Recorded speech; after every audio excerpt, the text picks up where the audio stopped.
कहते हैं। संस्कृत में एक श्लोक है, सदृशम त्रिषु लिंगेषु सर्वासु च विभक्तिषु वचनेषु च सर्वेषु यन्न व्येति तदव्ययम्। अर्थात जिन शब्दों के लिंग, विभक्ति, वचन, कारक आदि के रूप बदलते नहीं हैं, उन्हें अव्यय कहते हैं। आ प्लस व्यय से मिलकर के अव्यय बनता है। आ का अर्थ है नहीं और व्यय का अर्थ है खर्च होना, अर्थात जो शब्द खर्च नहीं होते हैं उन्हें अव्यय कहते हैं। खर्च का तात्पर्य यहाँ पर है रूप बदलने से। अब प्रश्न उठता है कि शब्द के रूप किस प्रकार से बदलते हैं। जैसे बालक शब्द के संस्कृत के रूप देखें तो बालकः, बालकौ, बालकाः हो जाते हैं, अर्थात एक वचन, द्विवचन और बहुवचन में रूप बदल गए।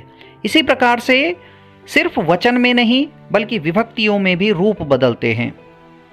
इसी प्रकार से यदि लता शब्द के रूप देखें तो लता के रूप बदल करके लता, लते, लताः हो जाते हैं, परंतु जो अव्यय शब्द होगा उसके रूप नहीं बदलते हैं। अब क्रम से अव्ययों को समझते हैं। सर्वप्रथम कालवाचक अव्ययों को समझेंगे। काल का अर्थ है समय, अर्थात समय से संबंधित अव्ययों के बारे में सर्वप्रथम जानकारी प्राप्त करेंगे। पहला अव्यय अद्य। अद्य का अर्थ है आज। वाक्य प्रयोग, अद्य रविवासरः अस्ति, आज रविवार है। दूसरा अव्यय ह्यः। ह्यः मतलब बीता कल। वाक्य प्रयोग, ह्यः शनिवासरः आसीत्, कल शनिवार था। तीसरा अव्यय परह्यः। परह्यः बीता परसों। वाक्य प्रयोग, परह्यः शुक्रवासरः आसीत्, वाक्य प्रयोग, परसों शुक्रवार था। चौथा अव्यय श्वः। श्वः मतलब आने वाला कल। वाक्य प्रयोग, श्वः सोमवासरः भविष्यति, कल सोमवार होगा। पांचवा अव्यय परश्वः। परश्वः आने वाला परसों। वाक्य प्रयोग, परश्वः मंगलवासरः भविष्यति, परसों मंगलवार होगा।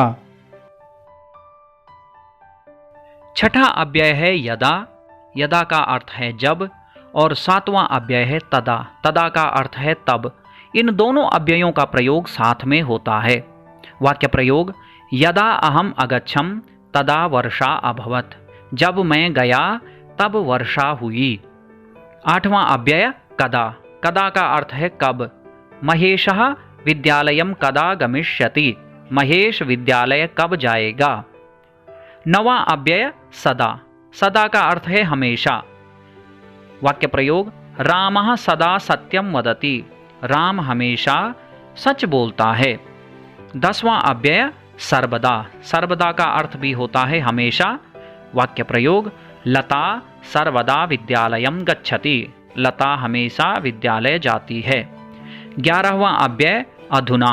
अधुना का अर्थ है अब या आजकल। वाक्य प्रयोग, अधुना रमेशः ग्रामे वसति, अर्थात आजकल रमेश गांव में रहता है। 12वां अव्यय इदानीम। इदानीम का अर्थ है अभी। वाक्य प्रयोग, इदानीम अहम विद्यालये अस्मि, इस समय मैं विद्यालय में हूँ।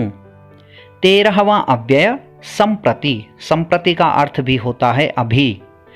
वाक्य प्रयोग, उमा संप्रति गृहे अस्ति, उमा इस समय या अभी घर में है। 14वां अव्यय बहुधा। बहुधा का अर्थ है अक्सर। वाक्य प्रयोग, हिमालये बहुधा हिमपातः भवति, अर्थात हिमालय पर अक्सर बर्फ गिरती है। 15वां अव्यय एकदा। एकदा का अर्थ है एक बार। वाक्य प्रयोग, रामः एकदा वनम अगच्छत्। 16वां अव्यय कदाचित। कदाचित का अर्थ है कभी। वाक्य प्रयोग देवः कदाचित अपि ग्रामं न गच्छति। देव कभी भी गांव नहीं जाता है। 17वां अव्यय संभवतः। संभवतः का अर्थ है शायद। वाक्य प्रयोग छात्रः संभवतः नगरे अस्ति। अब स्थानवाचक अव्ययों को समझते हैं। स्थानवाचक अव्ययों से तात्पर्य है कि जिन अव्ययों से किसी स्थान का बोध हो वे स्थानवाचक अव्यय कहलाते हैं। पहला अव्यय अत्र। अत्र का अर्थ है यहाँ। वाक्य प्रयोग छात्रः अत्र अस्ति। छात्र यहाँ है। दूसरा तत्र। तत्र का अर्थ है वहाँ। वाक्य प्रयोग लता तत्र गच्छति। लता वहाँ जाती है। तीसरा अव्यय यत्र। यत्र का अर्थ है जहाँ। वाक्य प्रयोग त्वं यत्र अस्ति किम तत्र वर्षा भवति। तुम जहाँ हो क्या वहाँ बारिश हो रही है। चौथा अव्यय कुत्र। कुत्र का अर्थ है कहाँ। वाक्य प्रयोग ईश्वरः कुत्र अस्ति। ईश्वर कहाँ है। पांचवा अव्यय सर्वत्र। सर्वत्र का अर्थ है सब जगह। वाक्य प्रयोग ईश्वरः सर्वत्र अस्ति। अर्थात ईश्वर सब जगह है। छठा अव्यय अन्यत्र। अन्यत्र मतलब दूसरी जगह। वाक्य प्रयोग देवेशः अन्यत्र अस्ति। अर्थात देवेश दूसरी जगह है। सातवां अव्यय अन्तः। अन्तः का अर्थ है अंदर। वाक्य प्रयोग छात्रः कक्षायाः अन्तः अस्ति। अर्थात छात्र कक्षा के अंदर है। आठवां अव्यय बहिः। बहिः का अर्थ है बाहर। वाक्य प्रयोग ग्रामस्य बहिः वनम अस्ति। गांव के बाहर जंगल है। नवां अव्यय उपरि। उपरि का अर्थ है ऊपर। वाक्य प्रयोग वृक्षस्य उपरि खगाः सन्ति। पेड़ के ऊपर पक्षी हैं। 10वां अव्यय अधः। अधः का अर्थ है नीचे। वृक्षस्य अधः मृगः अस्ति। अर्थात पेड़ के नीचे मृग है। 11वां अव्यय इतः। इतः का अर्थ है यहाँ से। वाक्य सिंहः इतः वनम अगच्छत्। शेर यहाँ से जंगल को गया। 12वां अव्यय ततः। ततः का अर्थ है वहाँ से। वाक्य मृगः ततः धावति। अर्थात हिरन वहाँ से दौड़ता है। 13वां अव्यय है अभितः। अभितः का अर्थ है चारों ओर। वाक्य गृहम् अभितः वृक्षाः सन्ति। अर्थात घर के चारों ओर पेड़ हैं। 14वां अव्यय परितः। परितः का अर्थ है सब ओर। वाक्य विद्यालयं परितः पुष्पाणि सन्ति। विद्यालय की सब ओर फूल हैं। 15वां अव्यय समया और निकषा। ये दो अव्यय हैं। दोनों का अर्थ होता है समीप। ग्रामम समया अथवा निकषा वनम अस्ति। गांव के नज़दीक वन है। 16वां अव्यय अंतरा। अंतरा का अर्थ होता है बीच में। वाक्य ग्रामम अंतरा उद्यानम अस्ति। गांव के बीच में पार्क है। 17वां अव्यय पुरतः। पुरतः का अर्थ है सामने। गृहस्य पुरतः मार्गम अस्ति। घर के सामने रास्ता है। अब समुच्चय बोधक अव्ययों को समझते हैं। समुच्चय बोधक अव्यय वाक्य को जोड़ने का काम करते हैं। अर्थात वाक्य के बीच में प्रयोग होते हैं और वाक्य को जोड़े रखते हैं। पहला अव्यय है चा। चा का अर्थ है और। वाक्य प्रयोग रामः श्यामः देवः च ग्रामं गच्छन्ति। राम, श्याम और देव गांव जाते हैं। संस्कृत में जो चा लगेगा वो अंत में लगता है। अंत अर्थात जितने लोगों के लिए वो प्रयोग हुआ है, जैसे यहाँ पर रामः, श्यामः और देवः, देवः से पहले नहीं लगा बल्कि देवः के बाद में लगा। इस प्रकार संस्कृत में जो चा का प्रयोग होता है वो अंत में होता है। दूसरा अव्यय अपि, अपि का अर्थ है भी। वाक्य मोहनः अपि ग्रामं गच्छति, मोहन भी गांव जाता है। तीसरा अव्यय वा अथवा, ये दो अव्यय हैं, इनका अर्थ है या। वाक्य ग्रामं गच्छेयम वा नगरम, अर्थात गांव जाऊं या शहर। चौथा अव्यय यत, यत का अर्थ है कि। वाक्य देवः अवदत् यत् सः गृहे अस्ति, देव बोल रहा था कि वह घर में है। पांचवा अव्यय अतः, अतः का अर्थ है इसलिए। वाक्य अद्य अवकाशः अस्ति अतः विद्यालयं न गच्छामि, आज छुट्टी है इसलिए विद्यालय नहीं जाऊंगा। अब रीतिवाचक अव्ययों को समझते हैं। रीतिवाचक का अर्थ है जो किसी तरीके या किसी विधि को बताते हैं। जैसे पुनः, पुनः का अर्थ है फिर।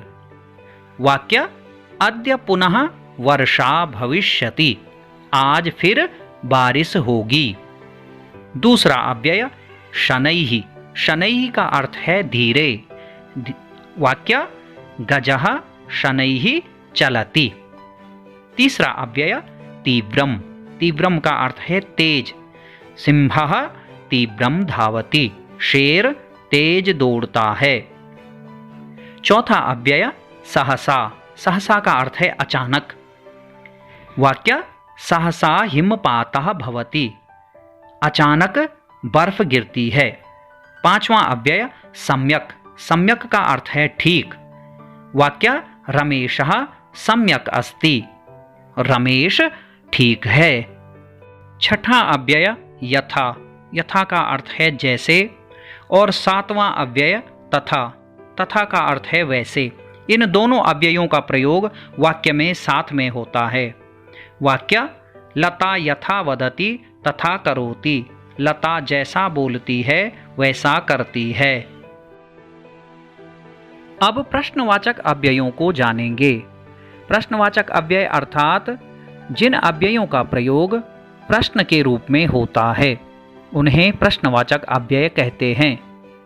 पहला अव्यय किम, किम का अर्थ है क्या। वाक्य उमा किम लिखति।